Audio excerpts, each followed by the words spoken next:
Hello students, good afternoon to everybody. कैसे हो, क्या कर रहे हो? आगे सभी लोग? हाँ जी, मैसेज आ गए मेरे पास सभी के।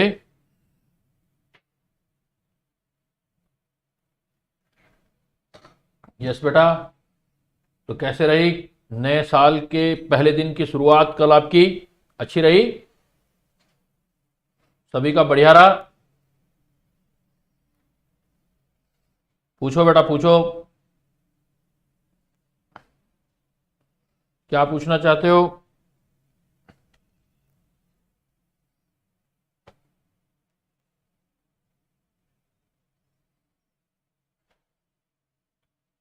सरफराज, सरफराज कुछ पूछना चाहते हो बेटा?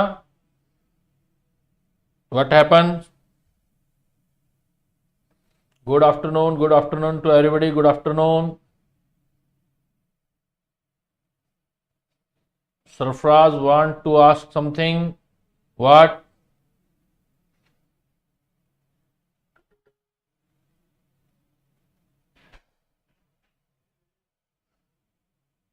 हाँ, जनरली बेटा केएसपी पे क्वेश्चन आता है। जनरली केएसपी पे क्वेश्चन आता है, सॉलिबिलिटी प्रोडक्ट कांस्टेंट, जो लास्ट टॉपिक इसका है। क्योंकि इक्विलिब्रियम केमिकल से उठा लेते हैं इक्विलिब्रियम वाला, या पीएच पे क्वेश्चन आता है, वेरी करता रहता है। कई कई बार एक चैप्टर से दो दो तीन तीन क्वेश्चन आते हैं, क्योंकि ये इंपॉर्टेंट होता है। बिकॉज आप आपका 45 क्वेश्चन होता है और टॉपिक आपके अप्रोक्सीमेट 35-36 है। इसलिए सॉलिबिलिटी प्रोडक्ट से और पीएच से दोनों जगह से ही क्वेश्चन पूछे जा सकते हैं बेटा। सॉलिबिलिटी प्रोडक्ट, सॉलिबिलिटी कांस्टेंट से भी क्वेश्चन आता है। क्लियर?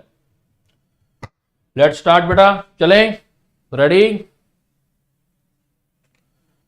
देखो बच्चों, इसके जनरली आप जैसे अभी कर रहे हो तो दो पार्ट हैं बेटा। एक पीएच कैलकुलेशन कर रहे हो आप, you are doing pH calculation of different cases and you are on the calculation of pH of strong acid, strong base, weak acid and weak base, और एटसेट्रा मिक्सचर वगैरह ये किया था। इवन आपने एसिड बेस के consideration में किया था। तो today we are going to study about the calculation of pH if we take salt.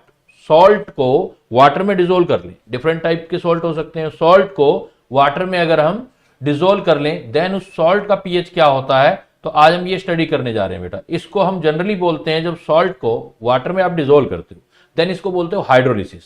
But इस हाइड्रोलिसिस का मीन है कुछ।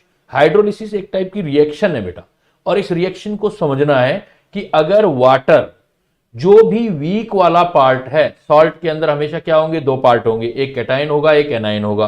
कैटायन हमेशा किससे आएगा बेटा? बेस से आएगा। एनायन हमेशा एसिड से आएगा। तो उसके जो कैटायन और एनायन कोई भी पार्ट अगर वीक एसिड या वीक बेस से आता है, तो वीक वाला पार्ट वाटर के साथ रिएक्ट करके एक इक्विलिब्रियम वाली रिएक्शन बनाता है। तो ये जो रिएक्शन है वाटर की रिएक्शन, जिसमें कैटायन या एनायन ये दोनों जो हैं वो वाटर के साथ रिएक्ट करके H पॉजिटिव आयन या OH नेगेटिव आयन जो भी क्रिएट करते हैं, that is known as hydrolysis. So you can see here what is the definition of hydrolysis. और आप अगर हाइड्रोलिसिस का डेफिनेशन पर जाएं, कई बार थियोरेटिकल क्वेश्चन एक दो बार पूछा भी गया है, सीधा सीधा क्वेश्चनिंग आती है कि व्हाट इज द हाइड्रोलिसिस। बेटा हाइड्रोलिसिस इसका मतलब क्या हुआ? एक रिएक्शन हुआ hydrolysis, A reaction in which cation और एनायन और बोथ, अगर दोनों वीक के हो, कैटायन हो एनायन और बोथ किसके होने चाहिए? बट फॉर या ऑफ वीक इलेक्ट्रोलाइट। जो वीक इलेक्ट्रोलाइट से कैटायन या एनायन आता है, that cation anion comes from weak electrolyte of salt react with water.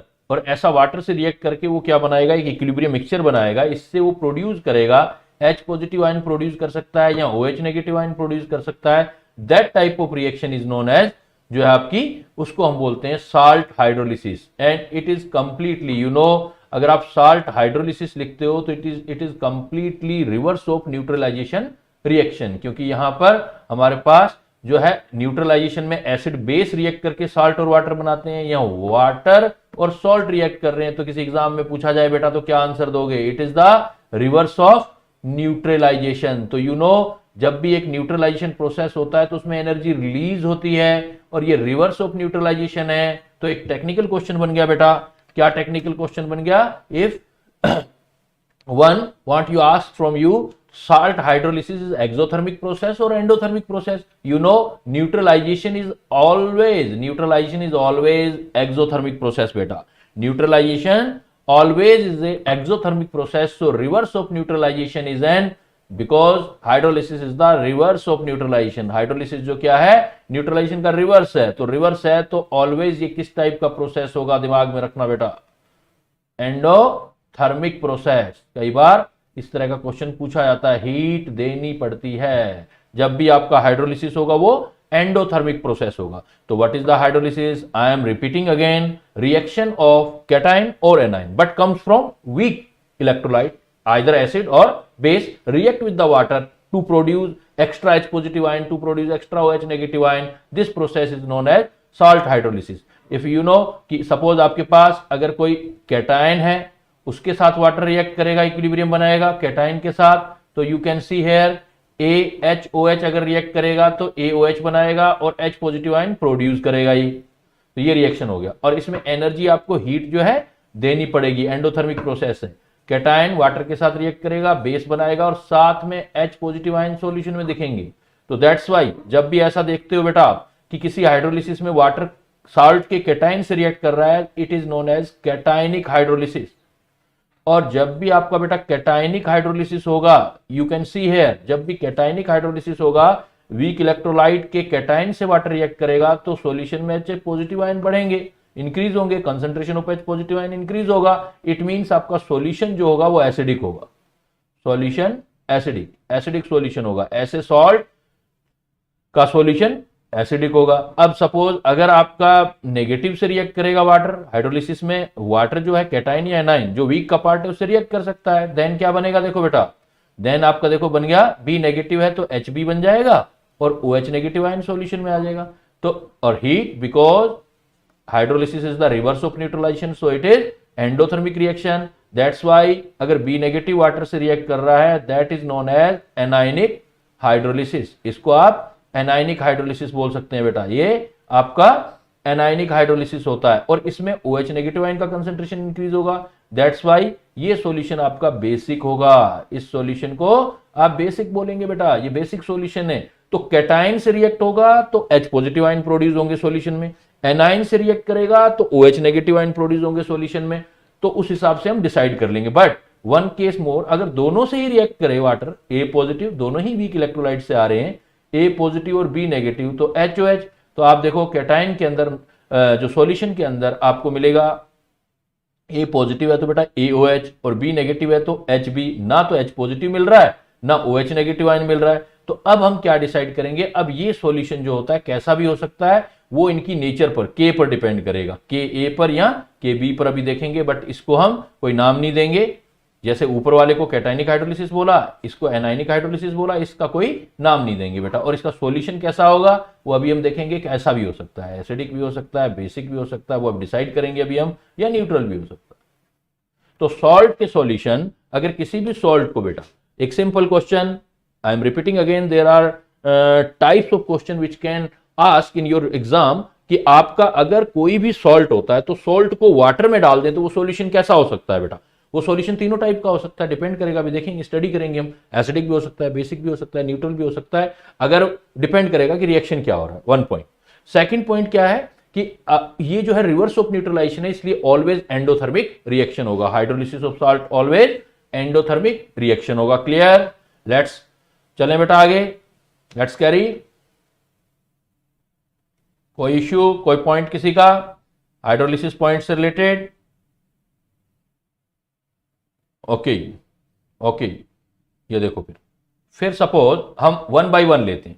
सबसे पहले देखो बेटा, हमने salt of weak acid and strong base.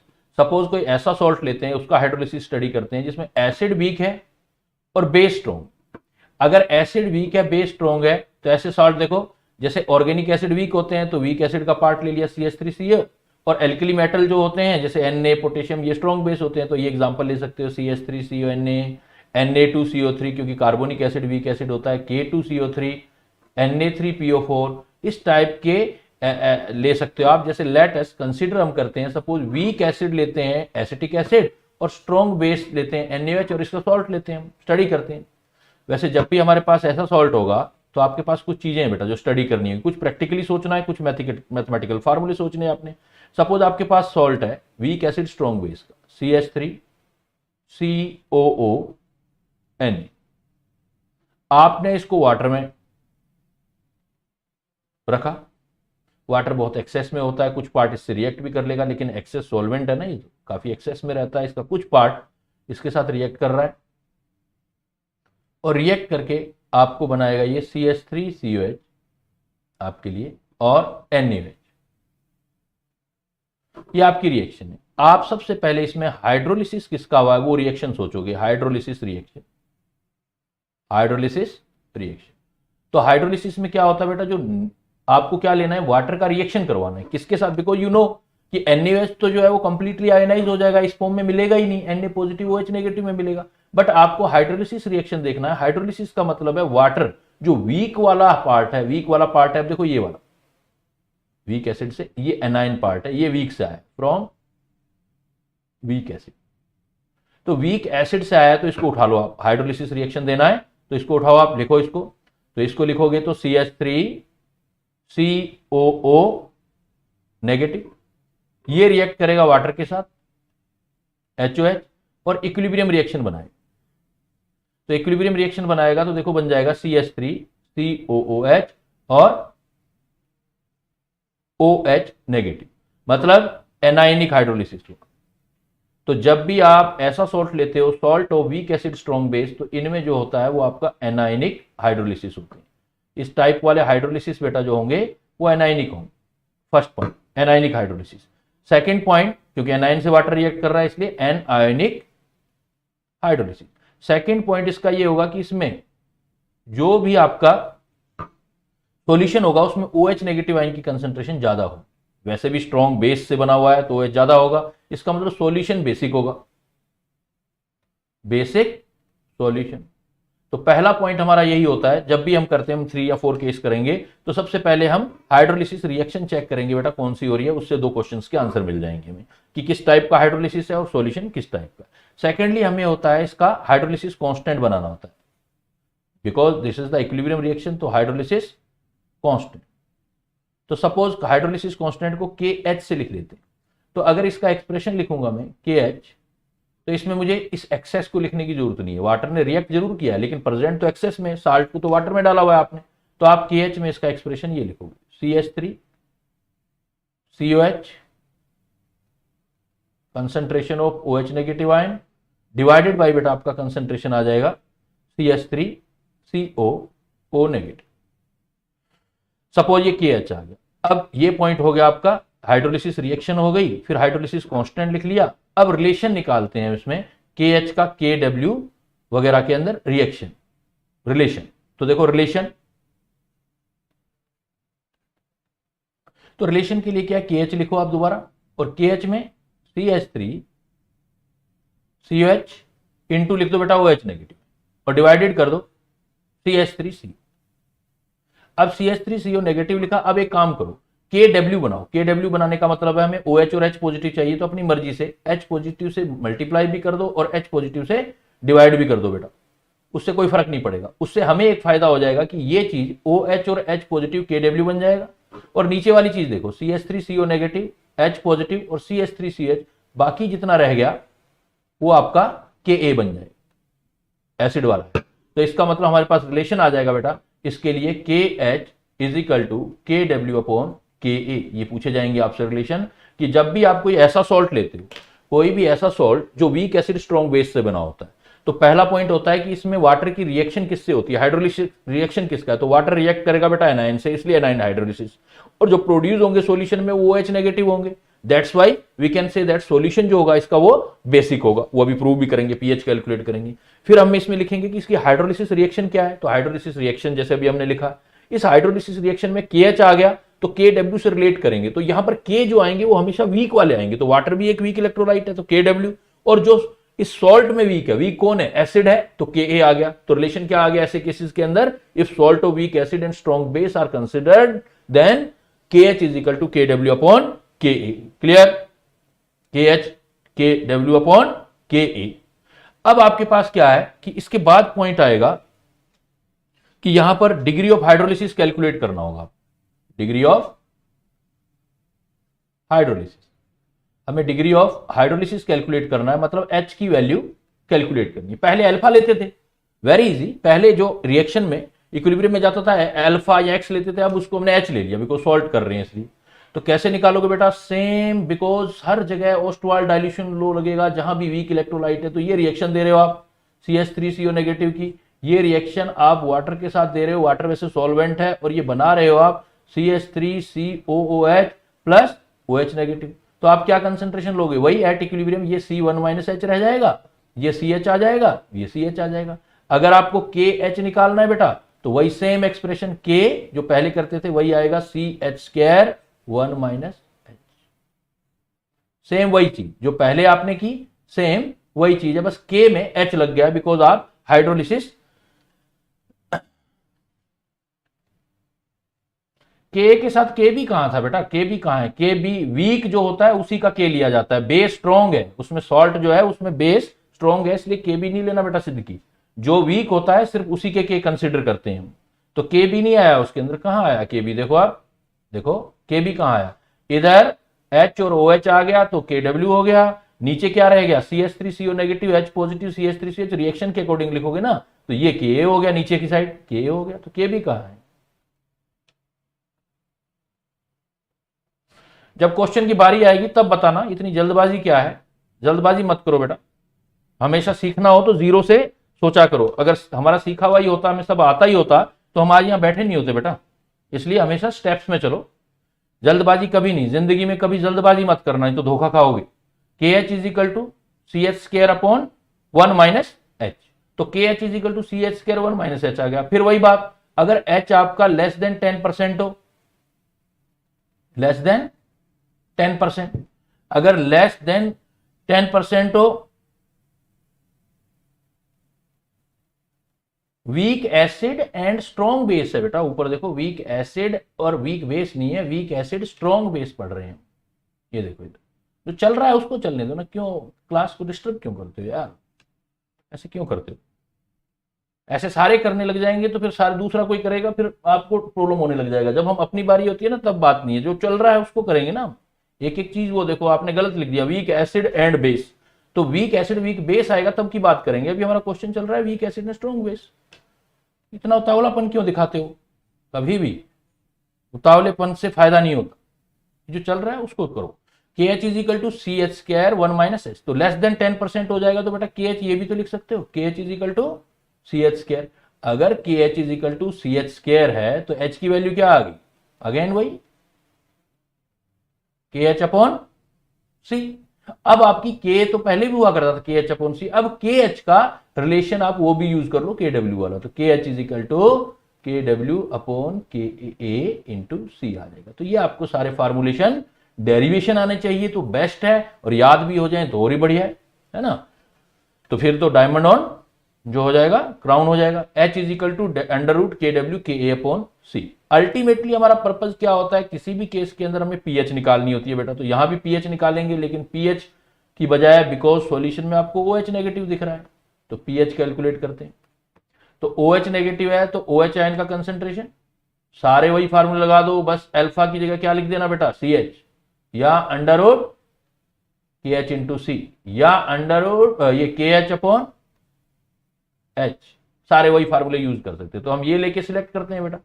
तो OH नेगेटिव आयन, तो POH निकालोगे पहले, POH negative logarithm of OH negative ion, ये सिलेक्ट करते हैं तो KH × C का हाफ, KH की वैल्यू पुट कर देते हैं बेटा, POH नेगेटिव लॉग KH को क्या लिखेंगे हम, हाँ बेटा लिख दिया ना मैंने। अगर लेस देन 10% तो किए तो जा रहे हैं, जब से ओस्टवाल्ड डाइल्यूशन लो किया है तब से किए जा रहे हैं कि अगर डिग्री ऑफ हाइड्रोलिसिस बहुत कम हो, जब इक्विलिब्रियम है, वीक इलेक्ट्रोलाइट है, तो बहुत कम होगा ना, तभी तो H नेग्लेक्ट किया है मैंने। तो H नेग्लेक्ट करोगे तो CH² हर रोज ही तो कर रहे हैं, आज तीसरी क्लास में यही बात कर रहे हैं ना। तो PH = नेगेटिव लॉग KW/KH की वैल्यू लिखी थी आपने KA × C का power half.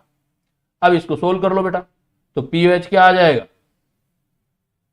POH is equal to, ये सारा सोल्व करो, देखो अगर पीओएच सारा सोल्व करोगे तो माइनस बाहर कॉमन ले लो, लॉग के डब्ल्यू लॉग, एक मिनट इसको अलग कर देता हूं बिकॉज स्पेस चाहिए होगा, तो इसको याद रखना। देखो ये वैल्यू मैं आगे ले जा रहा हूं, पीओएच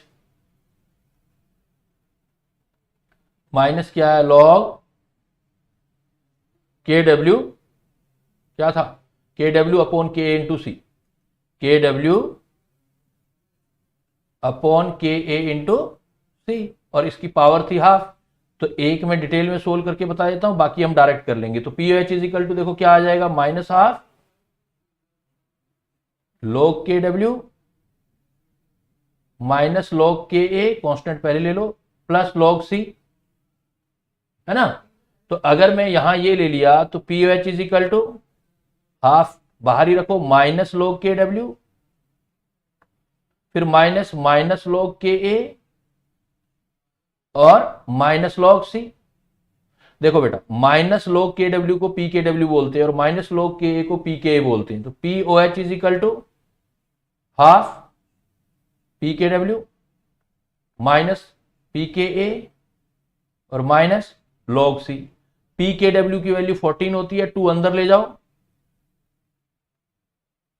25 डिग्री सेल्सियस पर कंसीडर करते हैं नॉर्मली।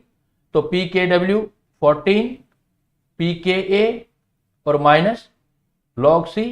तो अब आपका एक एक्सप्रेशन आ गया बेटा, पी ओ एच निकलेगा यहां पर 7 minus half P K A और माइनस हाफ लॉग सी। ये आपका पी ओ एच है। हो सकता है डायरेक्ट एक्सप्रेशन पूछ लिया जाए, ये पी ओ एच निकला बेटा सॉल्ट के केस में।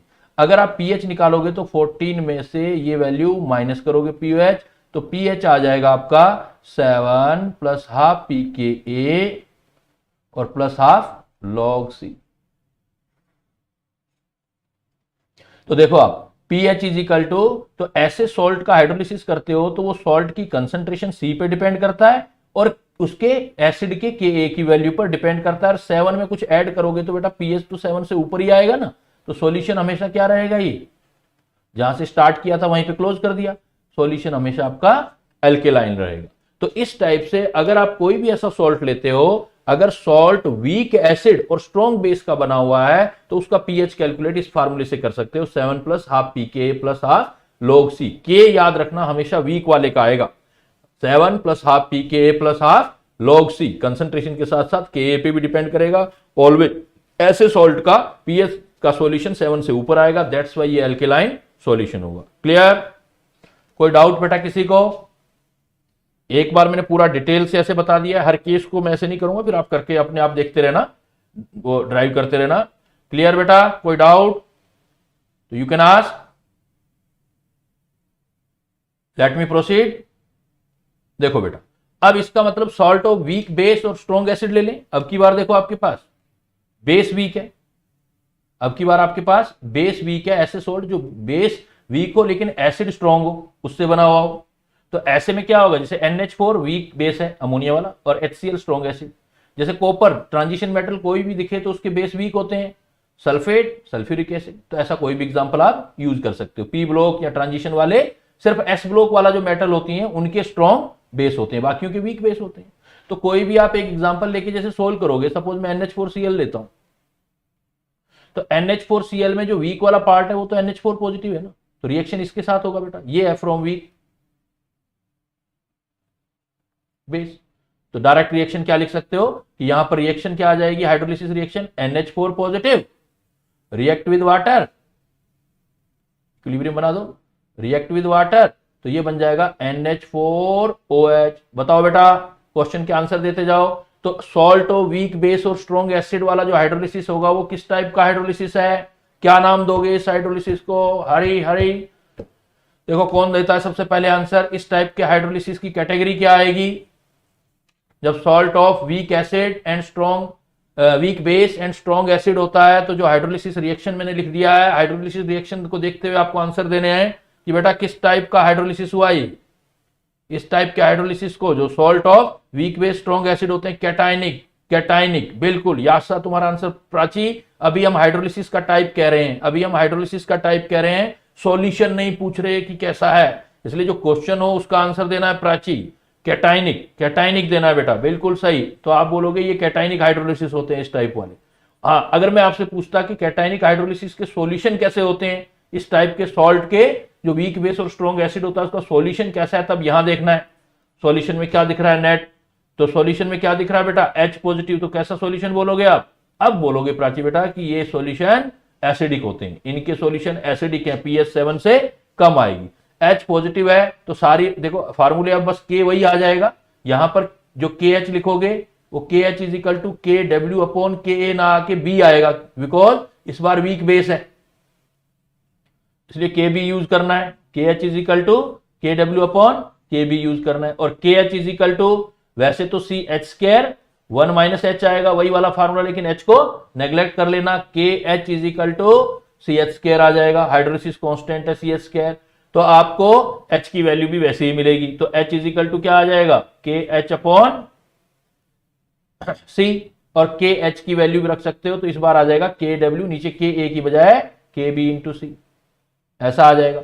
अब एसिडिक सॉल्यूशन है तो OH पॉजिटिव आयन की देखो कंसेंट्रेशन आप क्या निकालोगे, यहां पर वही सारा C अल्फा या under root KH into C, और KH की value KW upon KB into C भी लिख सकते हो, और एक फार्मूला था KH अपॉन अल्फा, नहीं लिख रहे हैं उसको H लिख रहे हैं तो H लिख दो।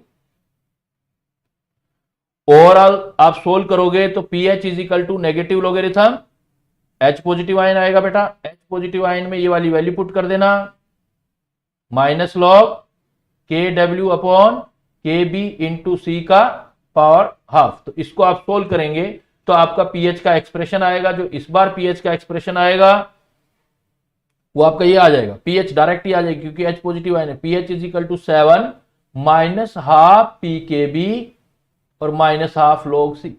देखो अब KB पे डिपेंड करेगा बिकॉज वीक बेस है बेटा, बिकॉज वीक बेस है इसलिए आपका KB पे डिपेंड करेगा, और pH का फार्मूला ये हो जाएगा। पिछली बार pH में 7 plus half PKA plus half log C आया था, इस बार minus half PKB minus half log C। Any doubt, clear? इस टाइप का साल्ट होगा तो salt of strong acid weak base होगा तो ऐसे चलेंगे बेटा, क्लियर? और रिलेशन सारे वही करते जाने, ये सारे रिलेशन इंपॉर्टेंट है, जैसे जैसे बताता हूं ये सारे आपको इसी तरीके से याद करने हैं। Is it okay? देखो बेटा, फिर मान लो आपके पास salt of weak acid weak base आ गया, जो अभी सरफराज पहले बात कर रहा था कि दोनों ही वीक हैं। ऐसे केसेस का कोई एग्जांपल हो, देखो दोनों ही वीक हैं। अब ये बड़ा इंटरेस्टिंग एग्जांपल है, अगर salt of weak acid weak base है तो दोनों ही से वीक अगर बना हुआ है, जैसे एग्जांपल देखो आपका एसिटिक एसिड भी वीक और अमोनियम हाइड्रोक्साइड, तो दोनों वीक हैं। तो ऐसे केसेस का एग्जांपल देख के करो आप, CH3 COO नेगेटिव और NH4 पॉजिटिव। अब ये जो है वीक एसिड से है, फ्रॉम वीक एसिड, और ये फ्रॉम वीक बेस से है। अब मैं हाइड्रोलिसिस करूं तो हाइड्रोलिसिस रिएक्शन देखो लिखो तो CH3 CO नेगेटिव अलग अलग करके देखो लिखो ऐसे, NH4 पॉजिटिव, वाटर के साथ रिएक्शन करो इसका, तो वाटर के साथ रिएक्शन करोगे तो क्या आ जाएगा, CH3 COH plus NH4OH, CH3 COH NH4OH आ गया। अब अगर मैं यहां पर KH का एक्सप्रेशन निकालूं तो दोनों ही आ रहे हैं, देखो CH3 COH NH4OH upon CH3 CO negative और NH4 पॉजिटिव। तो यहां रिलेशन निकालना हो अपने को तो क्या कर सकते हैं, देखो दोनों साइड मल्टीप्लाई कर दो, H पॉजिटिव का और डिवाइड भी कर दो, इसी टाइप से मल्टीप्लाई OH नेगेटिव का भी और मल्टीप्लाई डिवाइड कर दो, उससे क्या बन जाएगा, ये देखो ये KW बन जाएगा, KW इंट्रोड्यूस होगा। और इधर देखो अगर मैं NH4OH या एसिटिक एसिड वाला लेता हूं, ये चीज देखो आप, सपोज मैं अगर बेटा यहां से लेता हूं ये वाली चीज CH3CO और H पॉजिटिव, तो नीचे KA आ जाएगा, CH3CO negative H positive KA आ गया। बाकी जो रह गया वो देखो NH4 positive OH negative upon NH4OH, तो ये KB आ गया। तो इट मींस मेरे पास रिलेशन क्या आ गया, देखो इसका मतलब इस बार जब वीक एसिड और वीक बेस दोनों का साल्ट हो तो K H is equal to K W, दोनों के आ जाएंगे नीचे, K A into K B, K H is equal to K W upon K A into K B, salt of weak acid weak base. Clear यहां तक? Any issue to any student? ठीक है, okay, चलो आगे बढ़ सकते हैं। अगर हम के एच निकाल चुके हैं इसमें, के डब्ल्यू के ए अपॉन के बी आ गया बेटा, तो हमें क्या निकालना होता है इसमें? Hydrolysis constant. ये बड़ा इंपॉर्टेंट होता है, जो हाइड्रोलिसिस कांस्टेंट जो हमें करना है। तो हाइड्रोलिसिस कांस्टेंट करना है, तो हाइड्रोलिसिस कांस्टेंट, समीर स्टिकर भेजते रहते हो भाई, कभी क्वेश्चनिंग वगैरह भी कर लिया करो। जो काम है वो छोड़ के बाकी सब कर रहे हो। जिस काम को करना है हमें, जिस काम को करने के लिए इकट्ठे हुए हैं, उसको छोड़ के सब करते हो, गॉसिप वॉसिप, इधर उधर डायलॉगरी, लेकिन काम की बात नहीं करते हो। It is very bad. देखो CH3CO negative, NH4 positive, CH3CH NH4OH है। मुझे हाइड्रोलिसिस कांस्टेंट निकालना है, तो C1 - H ये भी हो गया, C1 - H ये भी हो गया बेटा, CH ये भी हो गया, CH ये भी हो गया। ये काफी इंपॉर्टेंट है, यहां न्यूमेरिकल में बच्चे फंसते हैं। तो CH ये है, तो KH निकालूंगा तो बेटा देखो क्या आएगा, KH इज इक्वल टू ऊपर भी CH और C1 - H और C1 - H, तो C सारा कैंसिल हो गया। वेरी इंटरेस्टिंग, इसका KH या H C पर डिपेंड ही नहीं कर रहा। H² अपॉन 1 - H का स्क्वायर, H² अपॉन 1 - H², मतलब √KH is equal to H upon, इसमें जनरली नेग्लेक्ट होता नहीं है, करते नहीं है, कर सकते हो, लेकिन अगर नहीं करेंगे उस पर क्वेश्चन पूछा जाता है, इसमें ध्यान रखना। It should be keeped in mind, 1 upon H, क्योंकि इसमें हाइड्रोलिसिस H अपॉन 1 - H है। ये रिलेशन पर अभी मैंने नेग्लेक्ट नहीं किया है बेटा। देखो नेग्लेक्ट करूंगा तो H हट जाएगा, अगर नेग्लेक्ट करूंगा, इफ नेग्लेक्ट अगर 10% से लेस होगा तो नेग्लेक्ट करना होगा H, तब तो H² आ जाएगा, तब H² आ जाएगा। तो H² आ जाएगा तो H की वैल्यू सिर्फ √KH आ जाएगी बेटा। H की वैल्यू √KH है, तो मतलब KW upon KA into KB, KW upon KA into KB आ जाएगा। रिलेशन पूछेगा तो ये दे देंगे। बट इफ नॉट नेग्लेक्ट, इसमें ये पूछा जाता है इसलिए बता रहा हूं, if H is more than 10%, तो आप नेग्लेक्ट नहीं कर सकते, तो ये रिलेशन बनाएंगे बेटा। और ये बड़ा इंपॉर्टेंट रिलेशन है, यहां से H पूछा जाता है, कैसे निकालोगे आप? √KH is equal to H upon 1 - H, √KH is equal to H upon 1 - H, ये पूछा जाता है। √KH is equal to H upon 1 - H। तो इसको सोल्व करो, देखो क्या है, पहले उल्टा करना पड़ेगा, सोल्व करना भी एक आर्ट होता है। देखो इसको KH लिखो, ये आ जाएगा उससे 1 - H अपॉन H, तो इसको लिखने से क्या हो जाएगा, √KH 1 अपॉन H -1 ऊपर चला जाएगा बेटा, इधर दूसरी side 1KH + 1 is equal to 1 upon H। तो इधर से √KH निकालोगे तो ये क्या हो जाएगा, 1 plus √KH is equal to 1 upon H, और यही H पूछा जाता है। H निकालना हो तो H इज इक्वल टू ऊपर ले जाओ, तो √KH 1 प्लस √KH करना बेटा, ये बहुत इंपॉर्टेंट है, पूछा जाता है काफी बार कि H निकालना हो, तो ये काफी इंपॉर्टेंट है। जब आप salt of weak acid weak base का लेते हो तो डिग्री ऑफ हाइड्रोलिसिस, अगर H, और ऐसे दिए जाते हैं केसेस, अगर H 10% से ऊपर है, डिग्री ऑफ हाइड्रोलिसिस 10% से ऊपर है, देन आप फार्मूला लगाओगे H is equal to √KH upon 1 plus √KH। इससे सॉल्यूशन निकालोगे, इससे नहीं निकालोगे तो गलत हो जाएगा answer. H is equal to √KH upon 1 plus KH। तो it is advisable for you if you consider the hydrolysis of salt of weak acid and weak base, then you use this formula। आप इस फार्मूले को use करो H के लिए, √KH 1 upon √KH। अगर 10% से कम है तो सिर्फ √KH रह जाएगा, फिर ये नेग्लेक्ट हो जाएगा नीचे वाला। लेकिन अगर KH काफी ज्यादा है, मतलब 10 की पावर्स में है, तो आपको फिर H इस फार्मूले से निकालना है। अल्टीमेटली इस केस में आ जाता है आपका pH। तो pH आप किसी से भी अगर कैलकुलेट करोगे तो pH इज इक्वल टू, यहां पर जो फार्मूला देंगे हम 7। अब देखो दोनों को मिला दो, वीक एसिड वाला डेरिवेशन निकाला था, वीक बेस वाला निकाला था, तो देखो 7 जो आपका निकाला था आपने वीक एसिड वाला, तो 7 से ऊपर आया था 7 प्लस हाफ pKa और माइनस हाफ PKB, इसकी pH में सिर्फ KA और KB आते हैं बेटा। pH is equal to 7 plus half PKA minus half PKB। Concentration आया ही नहीं, इसका मतलब ये जो है इसकी pH, इस सॉल्ट के हाइड्रोलिसिस की pH does not depend upon, pH सबसे इंपॉर्टेंट बात, डज नॉट डिपेंड अपॉन। वो कह देगा कंसंट्रेशन डबल कर दो, ट्रिपल कर दो, अगर आप देख लेना बेटा salt of weak acid weak base है तो pH does not depend upon concentration of salt of weak acid and strong base। ध्यान रखना, एक ही सॉल्ट ऐसा है बेटा, एक ही सॉल्ट ऐसा आया है किस टाइप का, जब salt of weak acid and strong नहीं बेटा, sorry, week acid and weak base. जब वीक एसिड और वीक बेस के सॉल्ट आते हैं तो उनका पीएच कंसंट्रेशन पर डिपेंड नहीं करता, बाकी का पीएच डिपेंड करता है। अब इसमें ये क्या हुआ कि पीएच का आप सॉल्यूशन कैसा बताओगे, ये डिसाइड करेगा बेटा के ए या के बी की वैल्यू।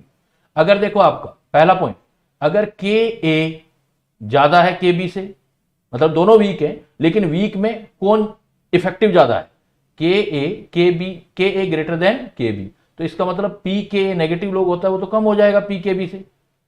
अब ऊपर वाली वैल्यू देखो, पी के बी डोमिनेंट हो गया, पी के भी डोमिनेंट हो गया तो माइनस वाली पावर इस प्लस वाली पावर से डोमिनेंट होगी तो पीएच तो 7 से लेस रह जाएगा, तो सॉल्यूशन एसिडिक हो जाएगा। अब वो डिपेंड करेगा अलग अलग सॉल्ट किस किस से बना हुआ है, सॉल्यूशन एसिडिक उस चीज पे बेटा डिपेंड करेगा। वैसे भी यहां से पता लग रहा है के ए डोमिनेंट है के बी से तो सॉल्यूशन एसिडिक ही होना चाहिए। अगर एक केस ऐसा आ जाए के ए इज इक्वल टू के बी आ जाए फिर तो कोई इश्यू ही नहीं है, फिर तो ये वाली वैल्यू भी इक्वल हो जाएगी, P K A is equal to P के बी। अगर ये वैल्यू इक्वल हो जाएगी तो ऐसे सॉल्यूशन आएगा तो पीएच 7 होगा, न्यूट्रल होगा। इसलिए मैंने बोला था कि अगर कोई ऐसा सॉल्ट है जिसका हाइड्रोलिसिस करना है जो वीक एसिड और वीक बेस दोनों से वीक है, दोनों ही वीक है, उससे बना हुआ है, तो वो डिपेंड करेगा कि सॉल्यूशन एसिडिक है, बेसिक है या न्यूट्रल है, के ए और के बी की वैल्यू पर वो गिवन होंगे आपको बेटा। वो आपको टेंशन लेने की जरूरत नहीं है, वो आपको गिवन होगा। अगर के ए लेस देन के बी कर दिया तो पी के ए बड़ा हो जाएगा बेटा, पी के ए बड़ा हो जाएगा तो ये डोमिनेंट है तो पीएच जो आ जाएगा आपका 7 से ऊपर आ जाएगा, बेसिक सॉल्यूशन है। तो क्लियर, अगर आपको ऐसा सॉल्ट लेना है जो आपका वीक एसिड वीक बेस से बना हुआ सॉल्ट है, वीक एसिड और वीक बेस से बना हुआ सॉल्ट है, तो उसकी हाइड्रोलिसिस कांस्टेंट के एच के डब्ल्यू अपॉन के ए और के बी दोनों आएंगे, पहला पॉइंट।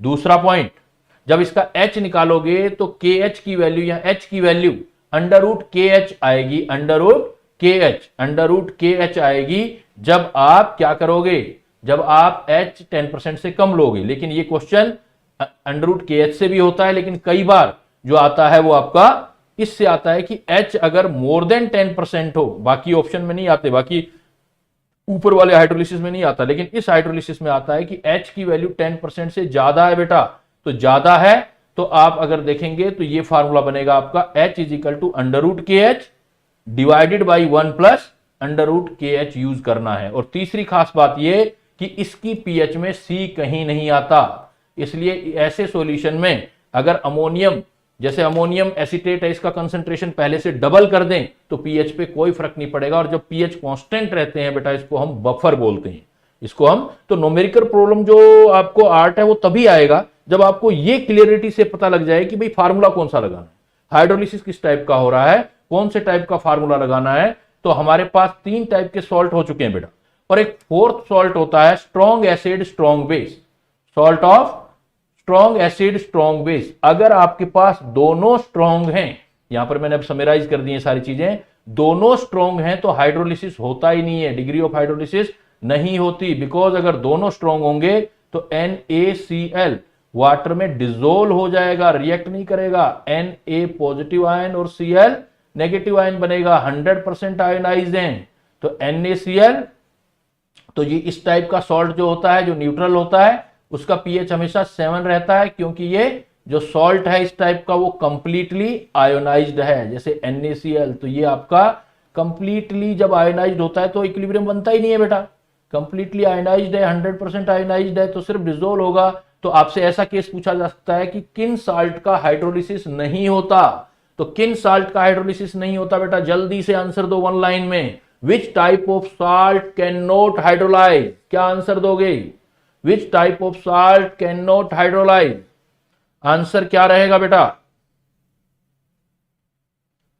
तो salt of strong acid and strong base, जो स्ट्रॉन्ग एसिड और स्ट्रॉन्ग बेस से बने होते हैं उनका हाइड्रोलिसिस नहीं होता। और अगर मैं ये क्वेश्चन पूछूं, which type of salt pH depends upon, do not depends upon concentration, क्या आंसर होगा बेटा?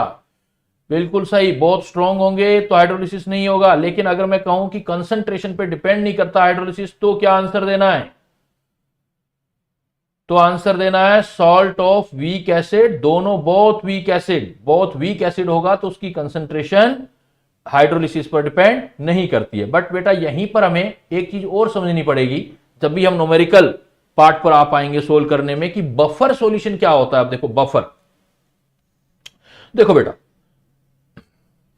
बिल्कुल ठीक, बहुत वीक होंगे तो थोड़ा सा रिप्लाई लेट आ रहा है आप लोगों का, मेरे पास लेट पहुंच रहा है, आप तो जल्दी कर रहे होंगे कोई due to any issue. But देखो बेटा, नाउ बेटा अब इसी पार्ट से हाइड्रोलिसिस से रिलेटेड फिर होता है बफर सॉल्यूशन। अब हमें पहले यह समझना है कि बफर सॉल्यूशन होता क्या है। देखो बफर सॉल्यूशन को समझने के लिए एक एग्जांपल देता हूं। सपोज हम अपनी बॉडी का एग्जांपल लें। हमारी बॉडी में कभी आपने सोचा है कि जब हम बहुत छोटे थे हमें चोट लग जाती थी, मान लो सपोज ब्लेड लग गया, हमें पेंसिल छिलते छिलते ब्लेड लग गया, ब्लेड लग गई तो हमने क्या किया, शॉर्पनर लग गया, कोई चीज लगी तो ब्लड हुआ, ब्लड निकला, और ब्लड हम जल्दी से टच कर लेते हैं जीभ को।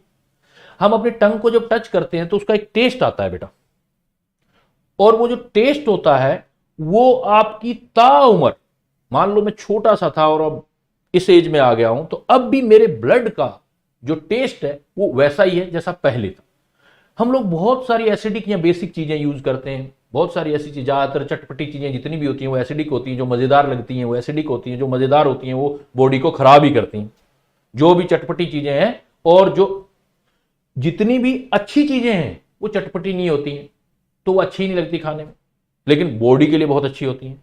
तो जितनी हम चटपटी चीजें करते हैं, ये बात मैं फिलोसफी अपने लाइफ के बारे में बात कर रहा हूं, अक्सर जो चीजें ज्यादा मजा देती हैं समझ लेना वो नुकसान दे रही है। जैसे बातें करना, खेल में बैठे रहना, पिक्चर सुबह से लेकर शाम तक लगा दो, तो वो फायदेमंद नहीं होती हैं। जिन चीजों को रिटेन करना पड़ता है, मतलब होती नहीं है, मन मार के करना पड़ता है, वो हमेशा फायदेमंद होती है। जैसे देखो चाट पकौड़ी बढ़िया लगेगी, खूब खाओगे। अगर आपको कोई ये कह दे कि कद्दू खा लो, कद्दू नहीं खाओगे, टेस्ट ही नहीं आएगा उसमें, बेकार लगेगी, है ना। सलाद कह दो खा लो, थोड़ा बहुत खा लोगे फिर नहीं खाओगे। लेकिन अगर कोल्ड ड्रिंक का बोलेंगे तो दबा दबा खींच लोगे, पेल जाओगे कितनी मर्जी।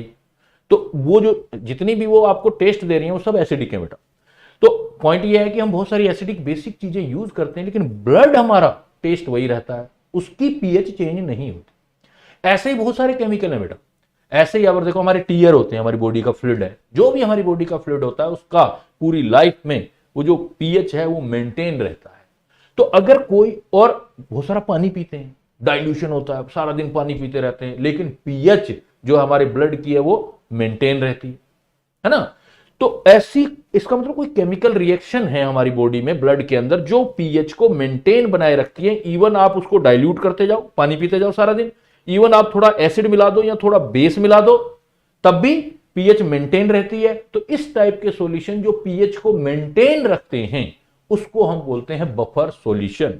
तो बफर सॉल्यूशन क्योंकि बहुत इंपॉर्टेंट पार्ट है, जरा जल्दी से समझ भी नहीं आता, इसलिए मैं ऐसे एग्जांपल ले लेकर के आपको समझा रहा हूं कि बफर का मतलब, बफर सॉल्यूशन का मतलब है कोई ऐसा सॉल्यूशन उसमें थोड़ा बहुत एसिड बेस मिला दें या डाइल्यूशन कर दें या लंबे टाइम तक पड़ा रहने दें। जैसे मैंने कहा कि मैं छोटे से अब तक हो गया, इतनी एज हो गई, तो तब भी पीएच मेरे ब्लड का मेंटेन है। तो लॉन्ग स्टैंडिंग पर, डाइल्यूशन पर, थोड़ा बहुत एसिड बेस मिलाओ, फिर भी सॉल्यूशन का पीएच मेंटेन रहे, तो ऐसे सॉल्यूशन को बेटा हम बफर सॉल्यूशन बोलते हैं। तो बफर सॉल्यूशन आप किसको बोलोगे? देखो, ए buffer solution is that solution which resist any change in pH value.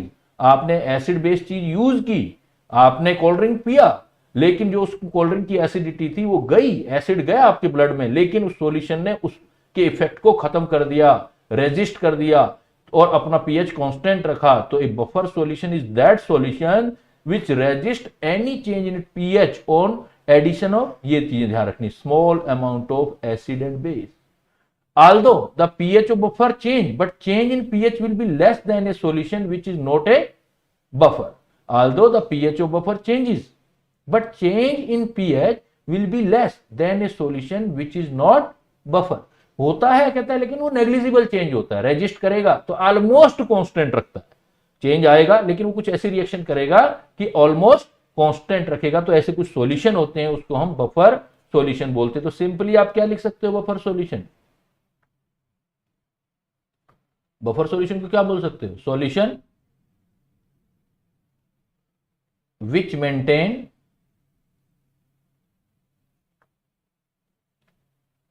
almost constant pH on adding small amount of acid or base, on adding small amount of acid or base. Second, on long standing, काफी time तक पड़ा रहने दें तब भी, rare cases में होता है ऐसा लॉन्ग स्टैंडिंग भी, जैसे हम अपना बॉडी का एग्जांपल ले रहे हैं। नंबर 3, ऑन डाइल्यूशन, आप कितना भी पानी मिला दो लेकिन तब भी उसकी पीएच मेंटेन हो रही है, तो ऐसे सॉल्यूशन को बेटा बफर सॉल्यूशन बोलते हैं। और ये बफर सॉल्यूशन होते हैं आपके, ये आपके जो जनरल कैरेक्टर है देखो, तो इसमें क्या होगा, इसकी डेफिनेट पीएच कांस्टेंट रहेगी। पीएच वो मैंने बताई दिया आपको, डाइल्यूशन वगैरह ये सारे पॉइंट बताई दिए मैंने आपको, स्मॉल अमाउंट क्वांटिटी वो ऑलरेडी मैंने आपसे डिस्कस कर लिया कि ऐसे कंडीशन में पीएच चेंज नहीं होती। तो ये जो बफर पढ़ते हो आप, ये बफर आपके जो होते हैं 3 टाइप्स के होते हैं, acidic buffer, basic buffer, salt buffer. इसमें भी आप 2 कैटेगरी कर सकते हो बेटा। एसिडिक या बेसिक बफर जो होते हैं उसको हम बोलते हैं मिक्स्ड बफर, मिक्स्ड बफर। जो मिक्स्ड बफर होंगे वो हमेशा मोर देन 1 कंपाउंड होंगे, अभी बताऊंगा मैं, मोर देन 1 सब्सटेंस होंगे जो बफर का काम करेंगे। मोर देन 1 सब्सटेंस अगर बफर का काम करते हैं तो उसको मिक्स्ड बफर बोलते हैं। और अकेला एक सब्सटेंस, 1 सब्सटेंस अगर होता है सिर्फ, जैसे 1 सब्सटेंस अगर काम करता है अकेला बफर, तो उसको हम सिंपल बफर बोलते हैं, सिंपल बफर। तो बफर सॉल्यूशन आपके पास 2 टाइप की, बफर 2 टाइप के होते हैं, मिक्स्ड बफर। लास्ट वाली लाइन कौन सी बेटा, लास्ट वाली कौन सी कह रहे हो? ये pH is slightly change by the addition salt acid और बेस, ये वाली ना। तो मैंने क्या बोला था कि ऑलमोस्ट कांस्टेंट रखते हैं, मतलब चेंज जितना ज्यादा करोगे उतना चेंज नहीं आएगा, स्लाइटली थोड़ा बहुत तो रहेगा लेकिन ऑलमोस्ट कांस्टेंट रहेगा। क्लियर सदफ? क्लियर बेटा कि पीएच में आप डालोगे एसिड बेस, चेंज होना है लेकिन जितना चेंज होना चाहिए उतना नहीं, स्लाइट होता है, बहुत कम होता है, मतलब ऑलमोस्ट नॉट चेंज होता। क्लियर? डेफिनेशन वाली, डेफिनेशन में कौन सी, यही चीज तो मैं वापिस बता रहा हूं ना, वो अभी मैंने बोली वही तो। Aldous the pH of buffer change, कहता चेंज तो होता है लेकिन कैसा चेंज होता है? Slight change. अगर बफर सॉल्यूशन होगा तो स्लाइट चेंज होगा, लेकिन अगर बफर नहीं होगा तो बड़ा चेंज हो जाएगा। इसलिए कह रहा है लेस चेंज होता है, जितना होना चाहिए उससे कम चेंज होता है। क्लियर? अगर सॉल्यूशन बफर नहीं है तो जो चेंज डालोगे वो जितना डालोगे उतना ही चेंज होगा पीएच का, लेकिन अगर आपका बफर है तो जो एसिड या बेस डालोगे उसका इफेक्ट उतना नहीं आएगा जितना आपने एसिड बेस डाला है। तो बफर और नॉन बफर सॉल्यूशन में यह फर्क होता है। अब क्या है आपके कि आपके पास बफर 2 टाइप के हैं, एक हम बोल रहे हैं आपके पास बेटा मिक्स्ड बफर है और एक हम कह रहे हैं सिंपल बफर है। सिंपल बफर मतलब जब अकेला सब्सटेंस बफर का काम करता है कोई, तो उसको सिंपल बफर बोलते हैं इसका। और अगर एक से ज्यादा कंपाउंड अगर काम करते हैं तो उसको हम मिक्स्ड बफर बोलते हैं। कैसे, जरा देखो। सपोज हम एग्जांपल लेते हैं एसिडिक बफर का, तो एसिडिक बफर हमेशा आपका मिक्स्ड बफर होगा। एसिडिक बफर जो होगा मिक्स्ड होगा। किसका मिक्सचर होगा? Week acid and its salt with strong base. कोई भी वीक एसिड ले लो, एक सब्सटेंस हो जाएगा वीक एसिड और एक सब्सटेंस हो जाएगा इसी वीक एसिड का सॉल्ट विद स्ट्रॉन्ग बेस, तो इसको हम एसिडिक बफर बोलेंगे। इसको हम एसिडिक बफर बोलेंगे। जैसे एग्जांपल देखो, CH3COH प्लस CH3COONA, तो ये वीक एसिड हो गया और ये वीक एसिड का क्या हो गया? इट्स सॉल्ट हो गया विद स्ट्रॉन्ग बेस, इसी का सॉल्ट इसके स्ट्रॉन्ग बेस के साथ। जैसे HCN वीक एसिड और HCN का सॉल्ट बना दिया NaCN के साथ, तो इट्स सॉल्ट। तो कभी भी बेटा अगर कोई वीक एसिड होता है, अगर कोई वीक एसिड है और उसी वीक एसिड का सॉल्ट है स्ट्रॉन्ग बेस के साथ, तो ऐसे सॉल्यूशन को हम एसिडिक बफर कहते हैं। बट मैं आपको एक ट्रिक सिखाता हूं, एक हिंट देता हूं, एक नॉलेज वाली पॉइंट देते हैं। एक्चुअली आप क्या लिखा करो, कोई भी वीक एसिड प्लस इसका कॉन्जुगेट बेस ले लिया करो, weak acid plus conjugate base ले लिया करो, अपने आप वो साल्ट का काम करेगा, ये एक्ट एज साल्ट ही है। तो अगर कोई वीक एसिड और उसका कॉन्जुगेट बेस है तो इसका मतलब वो एसिडिक बफर है। कैसे? जैसे ऊपर वाली स्पीसीज में आपने क्या रखा बेटा, एसिटिक एसिड, ये एसिटिक एसिड होगा। और रिएक्टिव स्पीसीज जो है आपकी एसिटिक एसिड के साथ जो रहेगी वो CH3COO नेगेटिव रहेगी, CH3COO नेगेटिव रहेगी। तो इसका मतलब इन दोनों में है क्या, ये कॉन्जुगेट एसिड बेस पेयर ही तो है। तो वीक एसिड एक H का फर्क है, देखो जब एक H का फर्क होता है दो स्पीसीज के अंदर तो उसको कॉन्जुगेट एसिड बेस पेयर बोलते हैं। तो weak acid and its conjugate base अगर ले लेते हैं तो वो आपका बफर का काम करता है। चाहे पूरा लिखा हो तब भी ओके, पूरा लिखा है देन भी ओके, लेकिन अगर ऐसा लिखा हुआ है तब भी सही है। आपको ये चीज ध्यान रखनी है, weak acid plus conjugate base. जैसे देखो HCN, अगर मैंने दे दिया HCN और साथ में लिख दिया CN नेगेटिव तब भी ओके, बिकॉज NaCN की रिएक्टिव स्पीसीज तो CN नेगेटिव ही आएगी ना। CN, HCN और CN conjugate acid base pair आ गया, ये ओके। हमारा जो ब्लड होता है, इन ब्लड में क्या होता है, कार्बोनिक एसिड होते हैं, जैसे HCO3 नेगेटिव और इसका कॉन्जुगेट लिख दो प्लस CO3 नेगेटिव। ब्लड के अंदर बाइकार्बोनेट और कार्बोनेट होते हैं जो पीएच को मेंटेन रखते हैं हमारे। तो ये क्या है, वीक एसिड, और ये इसका क्या है, कॉन्जुगेट। पूरा लिखा हो तब भी ठीक है भाई, KHSO3 K2CO3 लिखा हो तब भी ठीक है, लेकिन इस फॉर्म में भी लिख सकते हैं। बोरिक एसिड, एक ब्लड वाला, एक एग्जांपल और होता है इंपॉर्टेंट, बोरिक एसिड H3BO3 होता है। Boric acid weak acid. Borax inorganic में पढ़ोगे Na2B4O7 बोरैक्स। तो बोरोन का देखो सोडियम के साथ सॉल्ट आ गया तो ये सॉल्ट आ गया, तो ये भी एसिडिक बफर है। तो एसिडिक बफर बेटा सबसे पहले आपको याद रखना है कि एसिडिक बफर एक्चुअल में मिक्स्ड बफर है, मतलब दो टाइप के सब्सटेंस का मिक्सचर है। और वो दो टाइप के सब्सटेंस क्या है, सिंपली आप कह सकते हो week acid and its salt with strong base, simply बोल सकते हो। बट दूसरा तरीका भी बोल सकते हो, वीक एसिड एंड इट्स, बिल्कुल इजी वे में, week acid and its conjugate. Week acid and its conjugate भी दिखते हैं तो वो आपके एसिडिक बफर होते हैं। अब पॉइंट आता है, ये एसिडिक बफर है तो ये बफर एक्शन करता कैसे, इसमें बफर एक्शन कैसे होता है। एसिडिक बफर अपने हम पीएच डालते हैं तो पीएच चेंज क्यों नहीं होती बेटा, देखो अब ये सोचने वाली बात।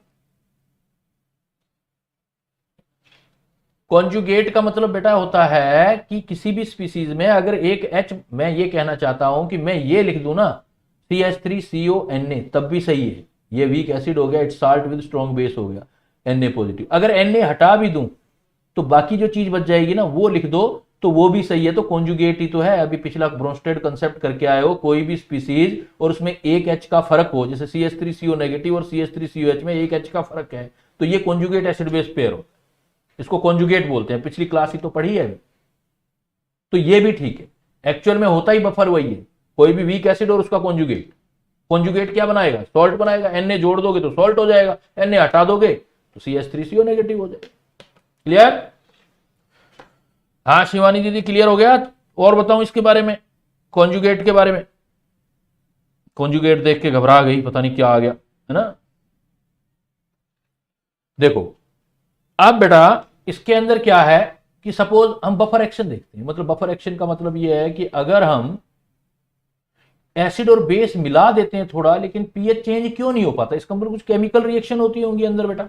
जैसे एग्जांपल मैंने ये एग्जांपल ले लिया, CH3COOH प्लस इसका सॉल्ट ले लो CH3COONA, वीक एसिड और it's salt with strong base ले लिया। क्लियर?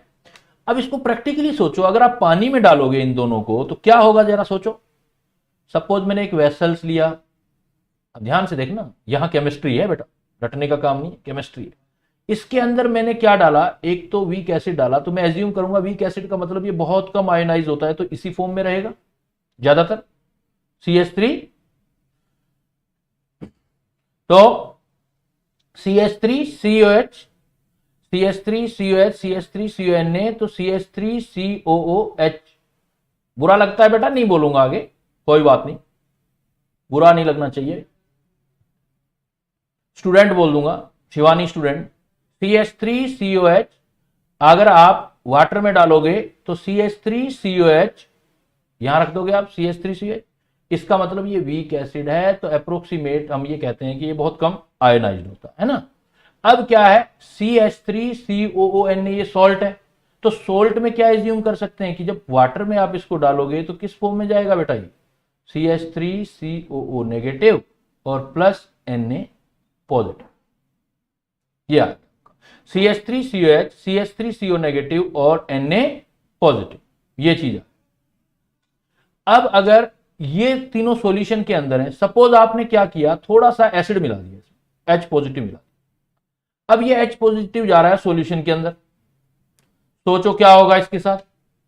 अगर ये H पॉजिटिव सॉल्यूशन में चला गया तो देखो पॉजिटिव पॉजिटिव से तो रिएक्ट कर नहीं सकता, तो इससे रिएक्शन तो हो नहीं सकती बेटा Na से, तो H पॉजिटिव किससे रिएक्ट कर सकता है, ये न्यूट्रल है CH3COH, और H पॉजिटिव, तो सबसे ज्यादा पॉसिबिलिटी ये है कि ये CH3CO नेगेटिव है, ये क्या करेंगे, कुछ पार्टिकल इसके H पॉजिटिव से रिएक्ट करके CH3COH बना।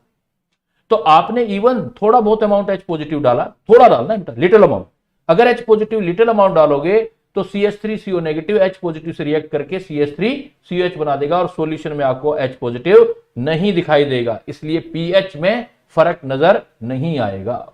थोड़ा बहुत आएगा जो वीक एसिड से आएगा, कि वीक एसिड थोड़ा बहुत छोड़ दे तो उसका फर्क आता है, लेकिन ऑलमोस्ट H पॉजिटिव का चेंज नहीं आया।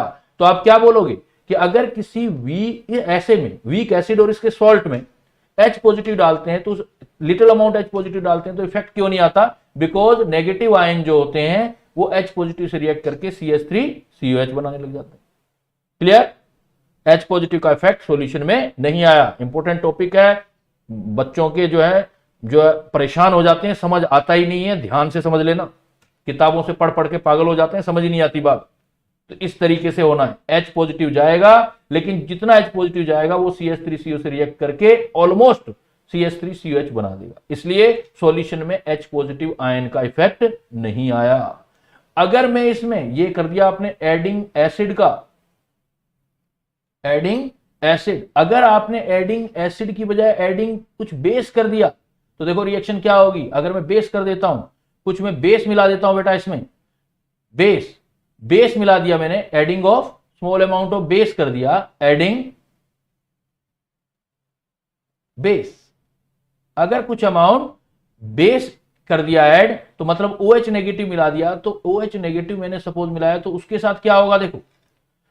अब पॉइंट ये है कि OH नेगेटिव जैसे ही सॉल्यूशन में जाएगा तो सबसे पहले आपके माइंड में आ सकता है कि सर वो नेगेटिव है, पॉजिटिव से रिएक्ट कर देगा, नहीं होगा ये, ऐसा सोच रहे हो तो इट इज टोटली रॉन्ग, क्योंकि अगर NOH ने Na से रिएक्शन करना होता तो NaOH बनता, और NaOH तो स्ट्रॉन्ग इलेक्ट्रोलाइट है, वापिस छोड़ देगा, OH सॉल्यूशन में आ जाएंगे, इसलिए वापिस Na से रिएक्शन नहीं करना। Clear, OH negative Na positive से रिएक्ट नहीं कर सकता, क्योंकि रिएक्ट करेगा भी तो क्या बनेगा, NaOH बनेगा, NaOH होगा तो वापस टूट जाएगा, वापस OH नेगेटिव आयन आ जाएंगे। तो अल्टीमेटली Na वाला तो ख्वाब से निकाल दो, दिल और दिमाग से निकाल दो कि OH नेगेटिव, और पहला दिल में यही आता है दिमाग में, सर OH नेगेटिव है, Na पॉजिटिव से रिएक्ट करे, रिएक्ट क्या करेगा, NaOH तो स्ट्रॉन्ग इलेक्ट्रोलाइट है, डिसोसिएट हो जाएगा बेटा वो तो OH नेगेटिव तो सॉल्यूशन में आ जाएगा, आएगा तो फिर उस OH का क्या होगा। अब नेगेटिव नेगेटिव के साथ तो नहीं रिएक्ट कर सकता, इसके साथ तो, अब इसके साथ भी रिएक्ट नहीं कर रहा, इसके साथ भी नहीं कर रहा, तो बचा क्या, तो ब्रोंस्टेड बोलता है, ब्रोंस्टेड थ्योरी लगेगी भाई, यहां CH3COH इसके साथ रिएक्ट करेगा, और CH3COH रिएक्ट करके CH3CO नेगेटिव और साथ में वाटर बना देगा, जिससे वाटर से pH में कोई चेंज नहीं आता है, वाटर न्यूट्रल होता है बेटा। तो अगर आप किसी भी वीक बफर, एसिडिक बफर में अगर कोई एसिड डालते हो तो H positive ion weak acid के एसिटेट आयन से या एनायन से रिएक्ट करके वीक एसिड बनाता है, लेकिन बेस डालते हो तो एसिड के पार्टिकल OH से रिएक्ट करके वापस एसिटेट आयन बना करके और H2O बना देते हैं, और H2O बना देते हैं तो क्या हो जाएगा, H2O बनने से क्या नहीं होगा, H2O बनने से pH में चेंज नहीं आएगा और pH कांस्टेंट रहेगी। अब ये pH कैलकुलेट करनी है तो आप कह सकते हो कि भाई रिएक्टिंग स्पीसीज क्या है हमारे पास, दो ही तो हैं रिएक्टिंग स्पीसीज, एक तो ये वाली है, देखो रिएक्ट कौन कौन सी कर, इसीलिए तो मैंने बोला था कि ये और ये लिया करो आप। तो इसका मतलब इसीलिए मैंने बोला था आपको क्या लोगे आप, CH3COH और कॉम्बिनेशन में क्या क्या लोगे, CH3COH और कॉम्बिनेशन में बेटा CH3COOH। ये इक्विलिब्रियम बना करके इसका कॉम्बिनेशन जो बनता है किसके साथ, CH3CO नेगेटिव और H पॉजिटिव के साथ बनता है। इसलिए अगर हम इसका Ka बनाएंगे, वीक एसिड है तो Ka बनेगा, अगर बेटा Ka बनेगा तो क्या हो जाएगा, CH3COO negative H positive divided by CH3COOH। K is equal to CH3CO negative H positive CH3COH। और अगर मैं इसका मुझे pH निकालना है तो मुझे H पॉजिटिव चाहिए, तो H पॉजिटिव कितना होगा, देखो बेटा H positive is equal to Ka into acetic acid divided by acetate ion. अब अगर मुझे pH निकालना है तो लॉग लेना पड़ेगा, pH नेगेटिव लॉग और H पॉजिटिव आयन, तो ये H पॉजिटिव आयन वैल्यू रख दो बेटा, तो नेगेटिव लॉग Ka एसिड और इसका कॉन्जुगेट, कॉन्जुगेट को आप सॉल्ट भी बोल सकते हो, एसिड अपॉन सॉल्ट, क्योंकि ये सॉल्ट से आना है, ऊपर वाला एसिड से आना है, तो pH का एक्सप्रेशन बन जाएगा बेटा pH is equal to minus log K है आपका, तो pKa प्लस लॉग, माइनस को प्लस करूंगा तो सॉल्ट ऊपर और एसिड नीचे, सॉल्ट मतलब जो कॉन्जुगेट बेस कर दो। इसमें 7 नहीं आया, तो नोमेरिकलों में यही तो पंगा होता है बेटा, जब नोमेरिकलों में क्यों फंसते हैं बच्चे, क्यों हाहाकार मचा होता है कि इक्विलिब्रियम के नोमेरिकल नहीं होते, ये नहीं होता, वो नहीं होता। ये डिसाइड करना होता है कि जो आपको रिएक्शन दी हुई है उसमें हाइड्रोलिसिस हो रहा है या बफर हो रहा है।